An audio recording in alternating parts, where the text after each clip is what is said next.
What do you find? Do you find anything unique and about this community? Yeah. Yes, and in fact, that's why I chose to do my work here.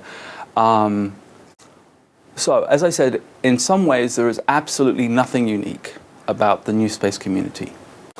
We tell stories. We get together, perform rituals. I think of these conferences as having a certain ritual quality to them. Form relationships. People are aligned or disaligned with one another's perspectives. There are friendships. There are people who don't like one another, and so on.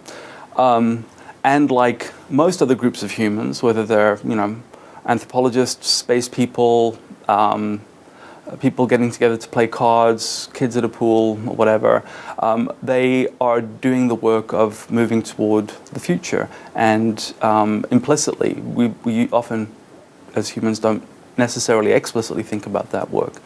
But what is unique about this community, I think, is twofold.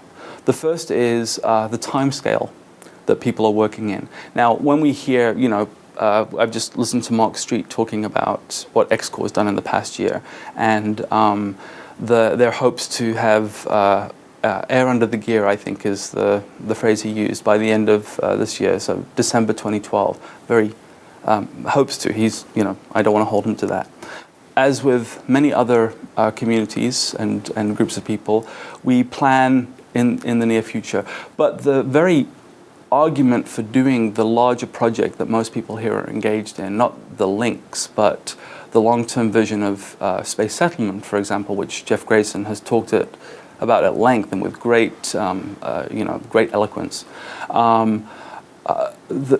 To take that kind of perspective requires a really huge, a really long-term temporal perspective, because the argument behind that is we need to save the species, we need to save life, or we need to save intelligence, and to do that work, we need to get off planet, because who knows what's going to happen to Earth. And even at some point, Earth will have a finite life, right? In 1 billion years' time, the sun will have grown hot enough to boil all the liquid water off the face of the planet. So at some point, 1 billion years is a hell of a long time, of course, but we need to start planning for that. Now that is a remarkably long time span, and when you start thinking in those terms of really long time scales, you can actually even begin to think about Earth as a figure, rather than the ground of all human history and experience. And that, I think, is a unique temporal imagination. The other unique part about this community is that they are trying to imagine what it is for humans to live off the planet, right? So there's the temporal aspect, but there's also the spatial and environmental aspect, by which I mean, what does it mean for humans to live in environments that we have not evolved to live in, right? Which brings up, of course, massively innovative and imaginative scenarios about the future. And at any of these conferences that we both attend, we see plans for moon bases and Mars bases and bases in a hole drilled in the moon of one of Mars's moons, asteroid bases, O'Neillian cylinder bases, the space colonies and so on. I mean, the proliferation of imagination is enormous, but that proliferation is enabled by thinking of humans not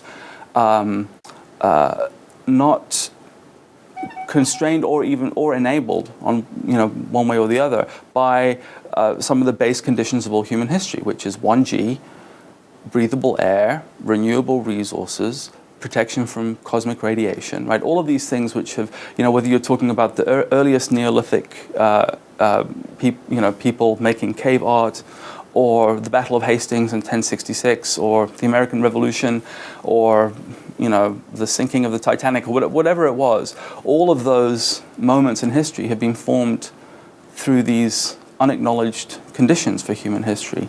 This community is thinking about what might be possible and what might not be possible for humans in other kinds of environments. So this is, for me, the really interesting question about history, right? So in part, this community hopes to, in some ways, do away with history, right? So to go to somewhere completely new, see things that have never been seen by humans before, and have and live lives in ways that humans have never lived before. And in doing so, there is both an implicit and an explicit desire to do away with history, to do away with precedent. Now, anthropologists and historians and most social scientists probably would tell you that's not really possible. You know, that we can't do away with those things, and I would agree.